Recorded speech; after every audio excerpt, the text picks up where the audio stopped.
Hello everyone, let's design a unique poster in Adobe Illustrator. Select Rectangle tool by pressing M.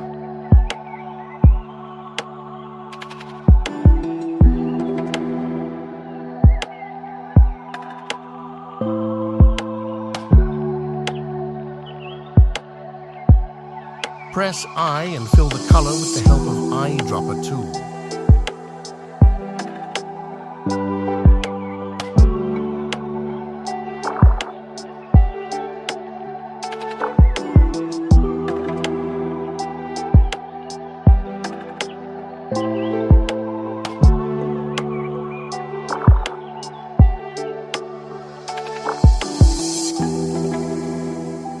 Bring the text forward by pressing Shift and square bracket together.